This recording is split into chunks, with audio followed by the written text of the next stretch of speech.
Alors, quand vous serez prête, madame.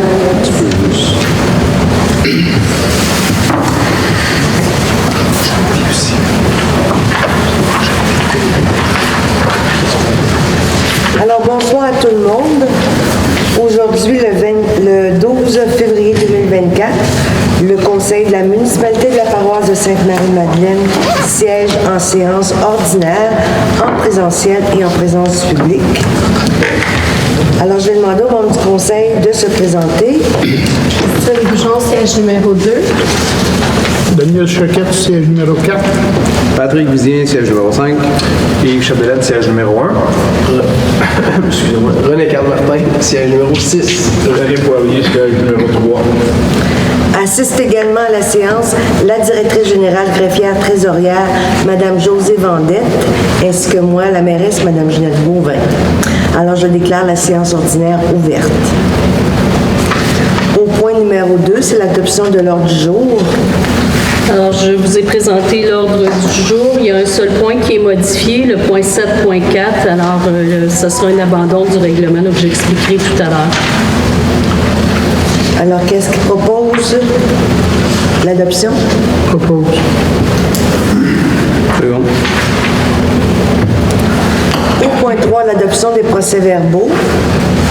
Alors, je vous ai déposé le procès-verbal de la séance ordinaire du 22 janvier 2024. Qu'est-ce qu'il propose? Propose. Chapdelaine. Au point 4, les rapports de correspondance. Alors, je vous ai déposé les correspondances usuelles qu'on reçoit chaque mois là, et les invitations reçues des chambres de commerce. Alors, vous avez la liste des correspondances. Au point 5, le suivi des demandes citoyennes pour le secteur d'Ouville.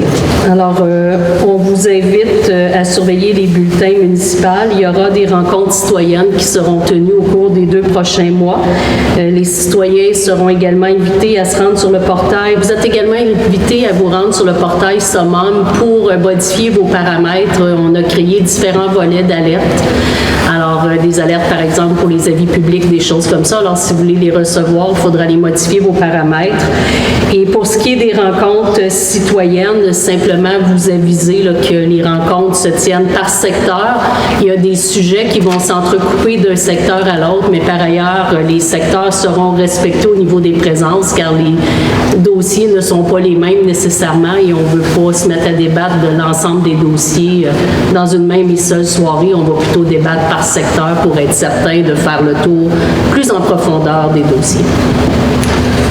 Au secteur d'Ouville, il y a une demande de réduction de vitesse. Alors, effectivement, vous avez reçu une demande de réduction de vitesse. C'est toujours la même problématique. Les gens qui arrivent de la 116 et qui rentrent dans les développements résidentiels à haute vitesse, ça peut sembler anodin, mais à 70 km/h, s'il y a quelqu'un qui traverse la rue, vous arrivez beaucoup trop vite. Alors, on va étudier les demandes, mais c'est sûr que les gens vont devoir lever le pied un peu quand ils rentrent dans les domaines résidentiels. D'ailleurs, il y a des représentations qui sont faites au gouvernement du Québec là, pour qu'on instaure partout dans les secteurs résidentiels un 30 km d'usage. Alors, on est rendu à la période de questions. Alors, ce ne sont que sur les sujets qui portent à l'ordre du jour. Bonsoir. Si vous voulez vous nommer, monsieur. Certainement, Maxime Kelly. 7.5, c'est juste une petite chose, je suis curieux. Si vous excluez certaines zones de la zone commerciale, ces zones-là, qui appartiennent actuellement à la zone commerciale, Ils vont être protégés par droits acquis tant que l'usage est là. c'est la question. Merci. Bien entendu, ce sont les règles usuelles de droit.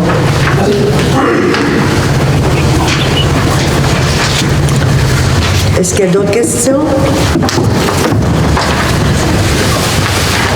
Alors, on continue au 7.1, règlement numéro 22-561, modifiant le règlement numéro 09-369, portant sur le plan d'urbanisme afin d'assurer la concordance au schéma d'aménagement revisé de la MRC des Mascoutins quant à la fonction commerciale. C'est une adaptation. Alors, c'est un règlement qui a été adopté par la MRC le 25 novembre 2020, donc avant mon arrivée, et on devait faire la concordance de ce règlement-là. Alors, on la termine ce soir par l'adoption du règlement de concordance.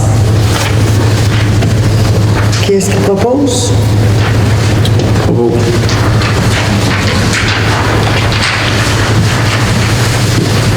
Secondé par... Martin.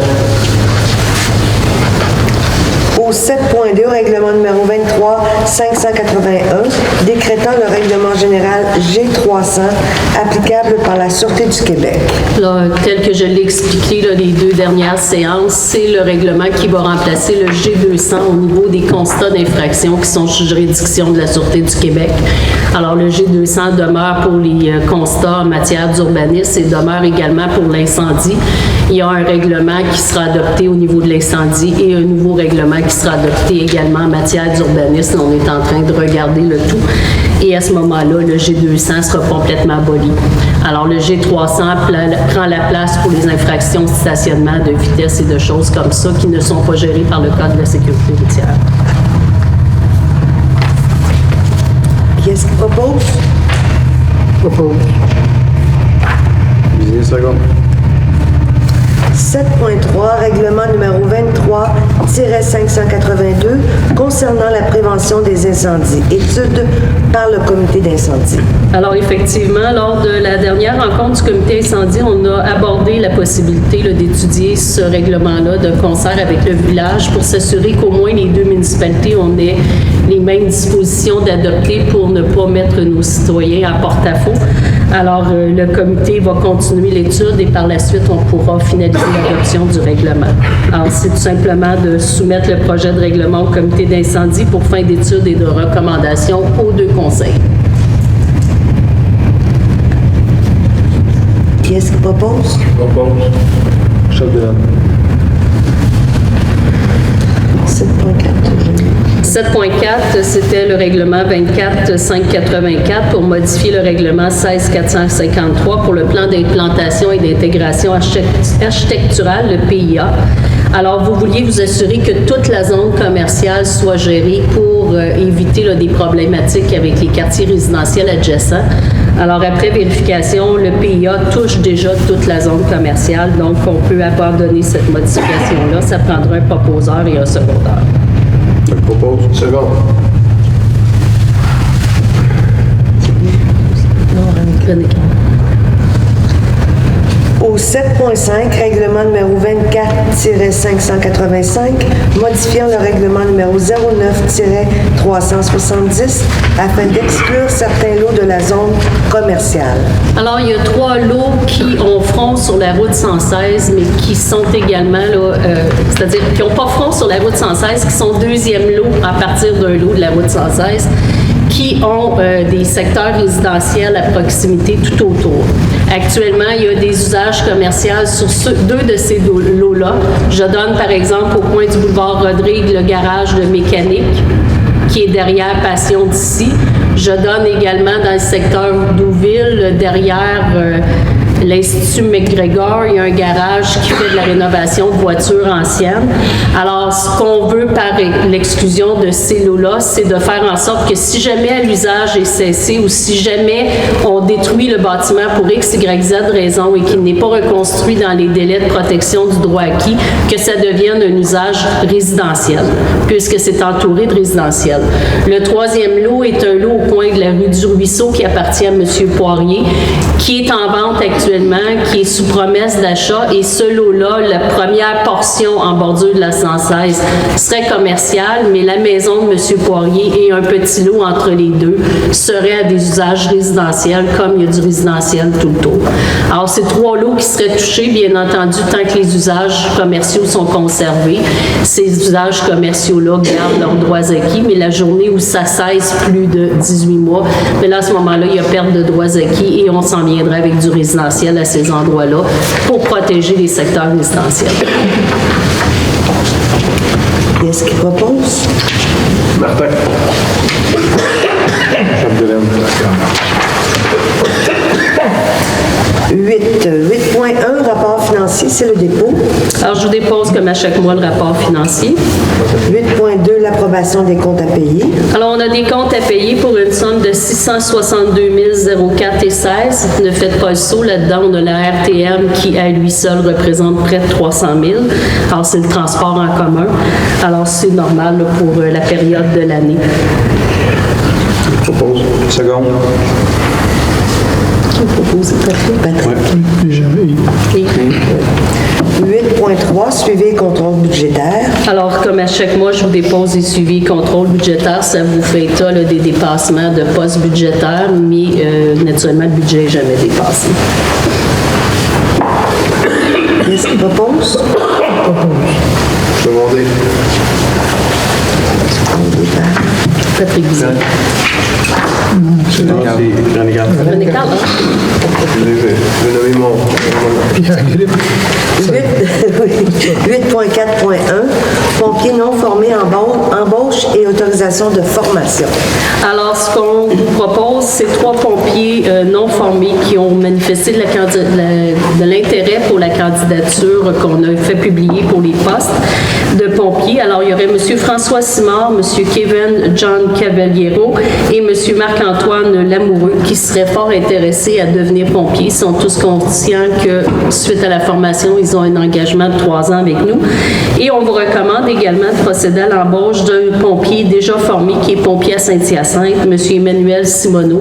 Alors, ce dernier là, demeure aux limites de Saint-Hyacinthe et cherche à s'établir avec sa conjointe là, dans le secteur des limites de Saint-Hyacinthe et de Sainte-Marie-Madeleine. Comme il est pompier à temps partiel à Saint-Hyacinthe, il aimerait bien venir porter secours à notre service incendie. Chef de l'année. Seconde. René. René Poirier. Oui. Monsieur. 8.5, dépôt de la liste des contrats de plus de 25 000 pour l'année 2023. Alors, je vous dépose la liste des contrats de 25 000 $ et plus, de même que la liste des contrats des fournisseurs qui ont eu des contrats de 2 000 et plus, qui ont totalisé plus que 25 000 dans l'année 2023. Alors, ce sera publié là, sur le SEAO au cours des prochaines semaines. Au 8.6, le dépôt du règlement de gestion contractuelle. Alors, il y a eu peu d'appels d'offres et de demandes de prix, mais celles qui ont été faites ont toutes été faites en conformité avec le règlement de gestion contractuelle. Au 8.7, la résolution de concordance au financement règlement numéro 08361. Alors, c'est un règlement d'infrastructure pour lequel il nous reste une seule somme de 173 400. Vous aviez décidé de le refinancer.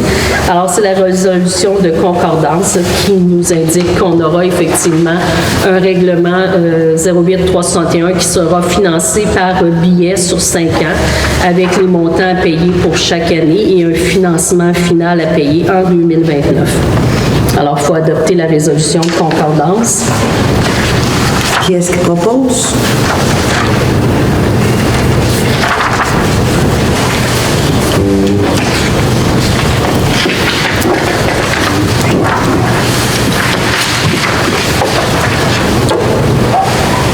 C'est proposé par qui?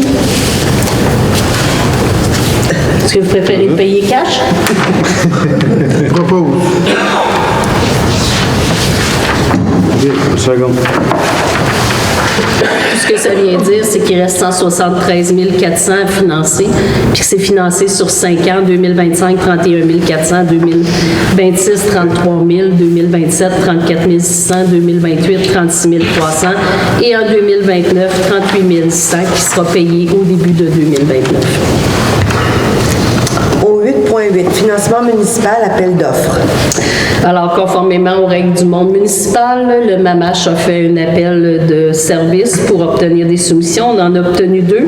La Caisse des jardins de la région de Saint-Hyacinthe avec un coût réel de 5,18 % et la Banque financière, la financière Banque nationale avec un coût réel de 5,26860 %. Il faut tenir compte des escomptes et des différents taux. Donc, à partir de ce moment-là, on vous recommande de faire le financement avec Desjardins, qui est le plus bas soumissionnaire conforme. Propose. Seconde. Ça, c'est tout. 8.9, l'ADMQ, congrès annuel, autorisation de participation. Alors, c'est pour m'autoriser à participer au congrès annuel les 12, 13 et 14 juin à Québec. Second, Chapdelaine. 8.10, dépôt des remises du 1er octobre au 31 décembre 2023 à la Cour municipale. Alors, il y a 137 dossiers qui ont été traités au cours de l'année 2023 et pour la période du 1er octobre au 31 décembre, on a reçu 5 300 titres de remboursement. Je vous rappelle que la nouvelle entente de la Cour municipale rentre en vigueur le 1er janvier 2024, donc il y aura des montants plus importants de frais parce qu'on a actualisé la charte des frais qui n'avait pas été actualisée depuis près de 18 ans. 8.11, information. Excusez-moi, Madame la mairesse, est-ce que vous me permettez? Je vais revenir sur le 8.8. Une petite question comme ça, vous allez pouvoir m'éclairer. Vous avez fait faire des cotations à deux endroits, Caisse des Jardins Oui. et Banque nationale. 5,18 sur 5 ans. Hein, c'est un taux fixe. Puis la Banque nationale, on voit 5,10, puis ça descend jusqu'à 4,7. Oui. Si vous avez pris la caisse parce que vous prenez pour acquis que la ristourne va compenser le manque à gagner? C'est pas nous qui faisons l'analyse, c'est le MMH avec les taux de ristourne et toute l'équipe. Et ils font pas appel avec seulement 2 institutions bancaires, ils ouvrent à toutes les institutions bancaires. Il y a seulement 2 institutions qui se sont montrées intéressées pour ce petit montant-là. Alors, c'est eux qui font le calcul et qui nous indiquent avec les taux d'escompte, là, celui qui est le meilleur au niveau du financement. Alors, même si la Banque nationale peut sembler là, plus basse au niveau des taux, le coût réel est de 5,26860 % compte tenu des taux d'escompte qui sont appliqués. OK. Alors, 8.11, information sur la transmission des comptes de taxes. Alors, on commence la préparation de l'envoi des comptes de taxes. Alors, vous recevrez vos comptes de taxes d'ici la fin février, début mars. C'est normal, c'est le délai pour les transmettre. Dans les villes de plus grande envergure, ils peuvent se permettre de les transmettre plus avant parce qu'ils ont un service pour faire le compte de taxes pendant qu'un autre service fait la fermeture de l'année financière. Dans notre cas, c'est la même et unique personne aidée par moi qui fait ça. Fait qu'à 2, on ne peut pas tout faire comme un service où ils ont 10 personnes. Alors, faites-vous-en pas. On n'est pas en retard pour l'envoi des comptes de taxes. Et les comptes de taxes ne partent rarement le 1er janvier. Et le premier paiement, c'est quand? Le premier paiement va être au mois de fin mars. Fin mars. C'est une chance, on rentre la semaine passée. Non, mais les gens appellent au bureau régulièrement pour savoir. La mère a reçu son compte de taxes. Est-ce que moi, je suis passée tout droit? C'est ça. Au 8.12, vente pour défaut de paiement de l'impôt foncier.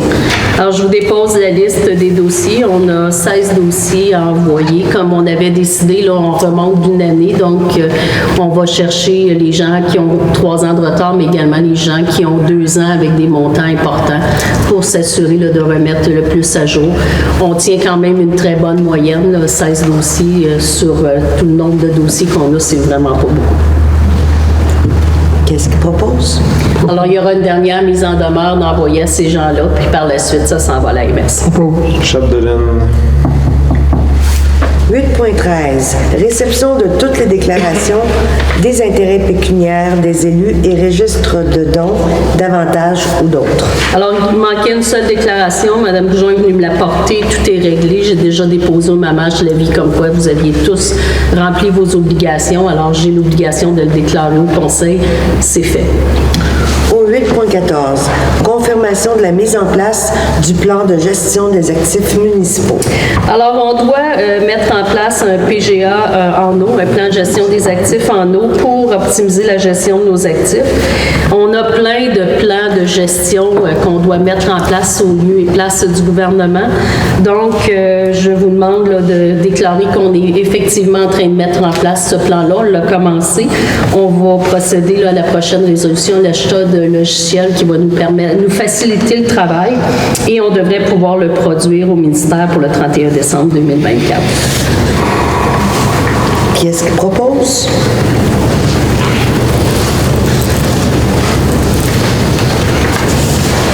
Alors, je reporte à la prochaine séance.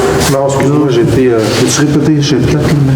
Peux-tu Tu vas donner un peu de détails, s'il te plaît? Oui, c'est le plan de gestion des actifs municipaux. Alors, le ministère nous demande de mettre en place un plan de gestion des actifs en eau. On a l'obligation de faire de répertorier toutes nos conduites, tous nos équipements d'eau potable et par la suite de mettre un plan de gestion où ces équipements-là sont évalués. Ils ont été évalués il y a 4 ans et où on va dire qu'est-ce qu'on fait puis comment on s'enligne avec des inspections régulières. Alors, c'est déjà fait dans le physique, mais là, il faut le mettre sur papier. Alors, si vous êtes d'accord, on confirmera au ministère qu'on fait la démarche pour le faire. C'est déjà commencé. Je suis déjà en train de faire les statistiques qui sont demandées par Statistique Québec, puis ça me permet de le faire en même temps. Et on le produira au ministère pour le 31 décembre. Chapdelaine. Second. 8.15, abonnement et acquisition du logiciel de gestion des actifs. Alors, c'est un logiciel qui a servi à la MRC des Mascoutins pour faire notre PION, le plan d'intervention des infrastructures de route rurale 2, de niveau 2. Alors, on a demandé aux fournisseurs s'il y aurait possibilité d'acheter ce logiciel-là avec une licence d'opération pour pouvoir entrer nos autres données dedans. C'est très facilitant. Il y a une carte qui nous permet d'aller pointer avec des points géodésiques les différents emplacements, puis on a tout le détail qui apparaît. Alors, ce serait vraiment facilitant pour mettre à jour notre plan de gestion des actifs. Et comme on a déjà plusieurs routes qui ont été faites sur ce plan-là, il nous reste juste à documenter le reste. Donc, on vous demande la permission d'acheter ce logiciel-là. Comme ce n'était pas budgété parce qu'on ignorait que ça arriverait, on vous demande la permission là, de le faire payer à même le fonds, les surplus non accumulés. Les surplus accumulés non affectés. Ce qu'il faut comprendre, c'est qu'il y a un coût d'acquisition de la licence, puis ça va coûter à peu près 3 000 par année pour l'opérer, ce qui est l'équivalent là, des autres logiciels de cette nature-là qu'on peut avoir au sein de la municipalité. Seconde. 8.16, appel d'offres regroupés avec l'Union des municipalités du Québec. Alors, régulièrement, l'Union des municipalités du Québec, dont on est membre au niveau de l'acquisition, publie des appels d'offres, par exemple. Actuellement, il y en a un sur les habits de combat de pompiers, les bunkers et les boyaux. Alors, on peut dire qu'on en a besoin, puis quand les prix sortent, on a ce prix-là pour pouvoir acheter. La même chose pour les pneus. Ça nous permet souvent d'avoir des meilleurs tarifs. Il y a des fournisseurs qui le font gratuitement, c'est-à-dire qui nous font bénéficier des prix de l'UMQ, même si on n'est pas dans le regroupement, mais nous, on est déjà dans le regroupement. Fait que je vous demande la permission d'être autorisé là, à postuler dans les différents appels d'offres dans lesquels on a des biens à acheter qui sont déjà au budget. Chapdelaine. 8.17, l'octroi de mandat pour la réalisation du plan concept et de l'estimation des travaux pour le nouveau complexe municipal. Alors, comme vous le savez, on veut s'en venir ici sur une base permanente. Il y a des démarches qui sont actuellement en cours au niveau légal, mais au niveau physique, on doit faire les plans de vie. Puis pour pouvoir postuler dans les différents plans d'aide financière du gouvernement, on doit avoir un estimé de fait sur ce que ça peut coûter. Alors, on a déjà donné un mandat à des ingénieurs en structure, électricité, ventilation et tout ça. Ils ont fait en mécanique. Ils ont fait l'étude de la bâtisse. Ils nous ont donné leur rapport. Et on a également l'architecte là, qui a repris les plans que vous aviez fait faire à l'époque du conseil précédent et qui les a adaptés pour les mettre ici. Alors, ce qu'on vous demande, c'est de confirmer le mandat. Là, ça va jusqu'au plan définitif. Naturellement, on va y aller par étapes, mais de confirmer le mandat au niveau des ingénieurs. L'architecte est déjà confirmé, donc ça nous permettrait d'avancer et de commencer à déposer les demandes d'aide financière dès qu'on aura l'estimé. Seconde. Si vous permettez, Mme la mairesse, Oui. Le dossier CPTEC doit-il être approuvé avant d'aller ou on fait ça en parallèle? On fait ça en parallèle. Oui.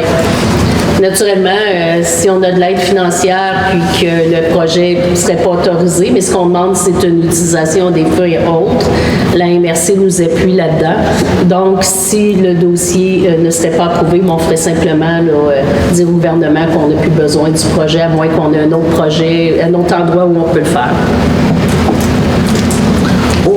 11.18, son et lumière, autorisation d'acquisition pour la salle municipale. Alors, comme vous le savez, on a présenté un projet Pimp ma salle dans le cadre du Fonds de développement rural de la MRC des Mascoutins. On a obtenu une somme de 40 quelques mille là, pour mettre à jour la salle, acheter des nouvelles chaises et tout ça. Et il y avait là-dessus de faire vérifier les équipements sonores qu'on a ici et également là, de mettre le tout à niveau.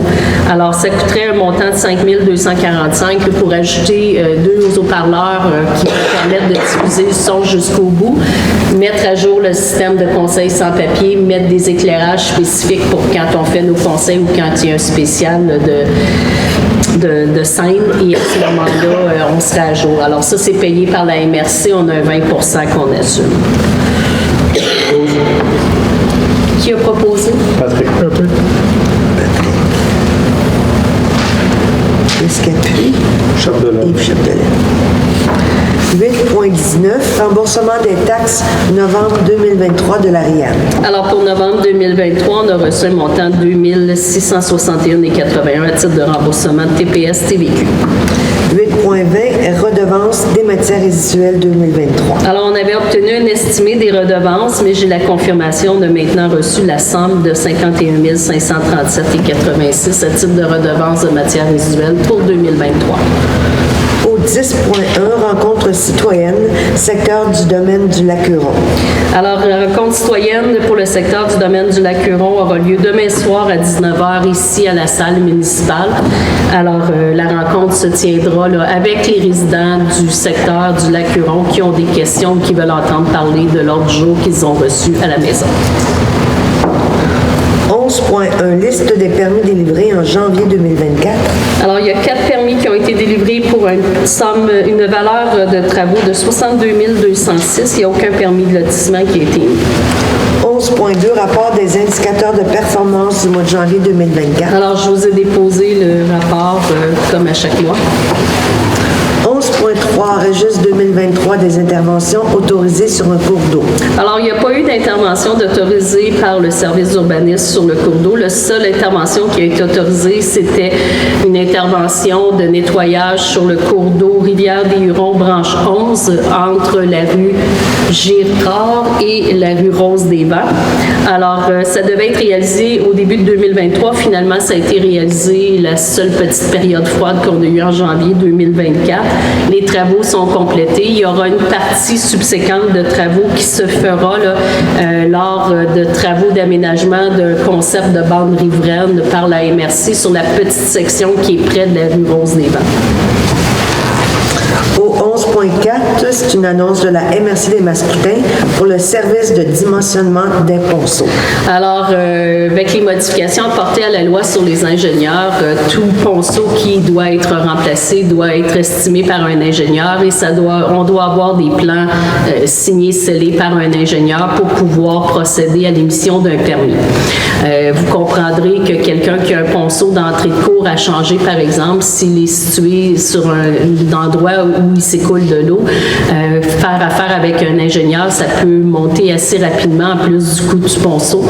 Donc, les maires ont fait des représentations à la MRC des Mascoutins et la MRC des Mascoutins a un service d'ingénierie qui offrira dorénavant le service de dimensionnement de ponceau à nos citoyens à un prix très abordable. Il y a également d'autres firmes d'ingénieurs là, qui offrent ce service-là. Alors, quand vous allez appeler à la municipalité, on va vous référer aux 4 personnes et vous pourrez prendre votre choix. Il y a 4 firmes qu'on a, là, vous pourrez prendre votre choix pour aller faire estimer vos ponceaux. Mais malheureusement, si on n'a pas des plans scellés, on ne pourra pas autoriser le remplacement de ponceaux ou l'ajout de ponceaux sur votre terrain parce que la loi sur les ingénieurs nous demande absolument que ce soit des ponceaux signés scellés. Même chose pour les silos, même chose pour un paquet de constructions qui n'étaient pas assujettis à des plans scellés, signés scellés qui le sont maintenant. Au 11.5. Madame la maire, oui. une question, excusez-moi. Oui. Beaucoup de questions ce soir. On parle des ponceaux entrées, nos entrées pour aller au champ, souvent, il va y avoir des ponceaux, mais il n'y a pas d'eau. Il y a zéro eau, c'est des petits fossés. Tout dépend de la dimension du ponceau. Vous allez être obligé d'avoir des plans signés scellés. Alors, je vous invite à faire les représentations auprès de l'Union des producteurs agricoles, qui fassent les représentations auprès de l'Ordre des ingénieurs, parce qu'on vit avec ça, nous aussi. OK. Et c'est pas de gaieté de cœur, mais on n'a pas le choix de l'appliquer, sinon la municipalité est sujette à des amendes fort importantes. Au 11.5, état de la situation sur la problématique des adresses sur le rang Saint-Simon. Alors, j'ai fait la vérification personnellement. Les adresses civiques au niveau du village ont toutes été corrigées. Ça se suit en gradation. Mais quand on arrive chez nous, on recommence certaines adresses. Il y a des doublons, puis il y a des adresses qui sont plus basses que la dernière adresse du village. Donc, quelqu'un qui s'en va puis qui voit les adresses changer a tendance à revirer de bord plutôt que continuer. Donc, je vous ai déposé un projet qui vous fait état là, des doublons et je vous suggère là, qu'on tienne une rencontre avec les gens du rang Saint-Simon pour voir qui voudrait changer d'adresse, qui voudrait voir peut-être le rang Saint-Simon renommé à cet endroit-là, comment on pourrait moduler tout ça, mais dans le respect des citoyens concernés. Au 11.6, travaux de nettoyage, cours d'eau, Rivière-des-Hurons, branche 11. Alors, je viens de vous l'expliquer là, dans le point précédent. 11.7, mise en garde de l'évêché suite à l'église de Sainte-Marie-Madeleine qui va être à vendre. Alors, je vous ai déposé un avis de l'évêché là, sur la vente éventuelle de l'église. Alors, comment ça fonctionne, si les cérémonies doivent rester. Alors, je vous ai déposé l'information. Vous pourrez en prendre connaissance. 11.8, dépôt de l'orientation préliminaire de la CPTAC sur le lot 2 366 301. Alors, c'est le lot de M. Laplante dans la montée du 4e rang. Vous vous rappellerez qu'il voulait détacher un dernier lot pour construire une dernière maison là, entre le golf et le Tour-Route 20. L'orientation préliminaire de la CPTAQ est de ne pas permettre ce détachement. Alors, c'est à M. Laplante là, à faire les représentations appropriées avec un agronome auprès de la CPTAQ. Au 11.9, de l'information, jetez-vous votre argent au bac brun. Alors, il y a une campagne publicitaire qui est actuellement en cours pour sensibiliser et encourager la population à adopter des saines habitudes sur la réduction du gaspillage alimentaire. Alors, on publie régulièrement là, les publicités sur notre site Facebook et il y a également ces mêmes publicités-là sur le site de la RIAM. On vous invite à en prendre connaissance. C'est des petits trucs qui souvent nous font économiser tout le monde. 12.1, programme de soutien garde pendant la période estivale, acceptation de notre projet. Alors, j'avais déposé une demande d'aide financière pour le projet de garde en période estivale. Alors, c'est le camp de jour. On a obtenu une somme de 15 000 $. Alors, on est très contents. Il faudrait m'autoriser à signer l'entente avec le gouvernement pour obtenir l'aide financière. Christine, en seconde, puis Daniel en premier. 12.2, rapport sur la collecte de sapins. Alors, on a collecté 16 sapins cette année et le village a enchaîné avec nous. Donc, ils ont également fait une collecte de sapins. Donc, c'est une belle initiative qui commence à porter fruit. 12.3, l'annonce de la journée de la distribution d'arbres. Alors, la journée de distribution d'arbres aura lieu le samedi 18 mai. C'est en partenariat avec les deux municipalités. Ce sera ici à la salle municipale.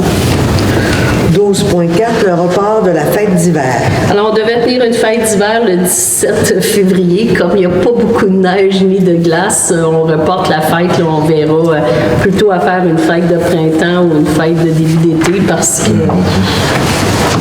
là, c'est plus de la boîte qu'on a que la neige et de la glace. 12.5, mise à jour de la politique régionale des aînés avec la MRC des Mascoutins. Alors, la MRC des Mascoutins a complété sa mise à jour de la politique régionale des aînés. Alors, en 2020, il y avait 21,4 % de la population des 17 municipalités qui étaient des personnes âgées de 65 ans et plus. Alors, ça continue.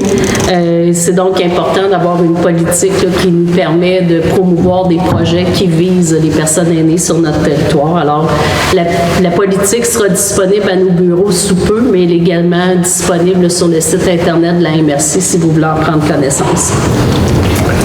13.1, groupe Scout 4e L'Avenir Incorporé, demande de soutien financier. Alors, comme à chaque année, le groupe Scout 4e L'Avenir Inc. nous demande une aide financière. Alors, vous aviez décidé là, de verser le même montant que l'an dernier. Qu'est-ce qu'il propose? Second. René Poirier et Yves Chapelle. 13.2, c'est une invitation 13 février 2024 à la grande consultation Vallée du Richelieu et Rouville 2030. Alors, c'est une consultation des acteurs clés là, dans le développement économique de la région pour discuter, échanger et rêver ensemble la grande région de la Vallée du Richelieu et de Rouville jusqu'en 2030. Alors, on est rendu à la dernière période de questions.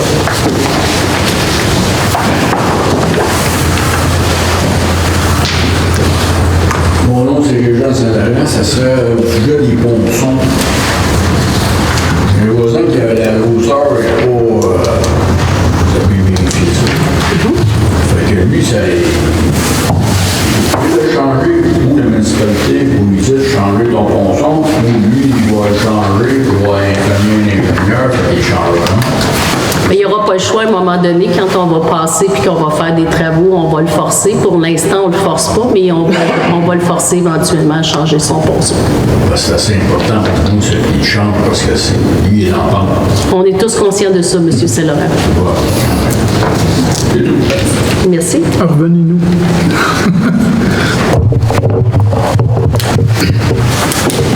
Bonsoir. Je veux juste pour le 8 financement, c'est en lien avec le 8.7 à ce moment-là. Effectivement, M. Caillé. Merci. Et pour le 8.15, le logiciel de gestion des actifs, vous aviez dit que c'était 3 000 par an et le coût d'acquisition ne pas spécifié. Je pense que c'est 6 000 quelques pour le coût d'acquisition. C'est ça.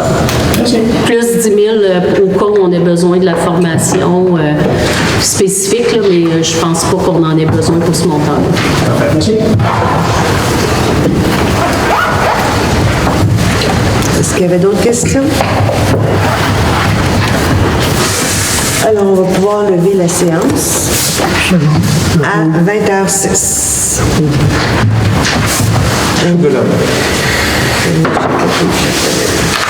Alors, merci de votre présence. Bonne fin de soirée.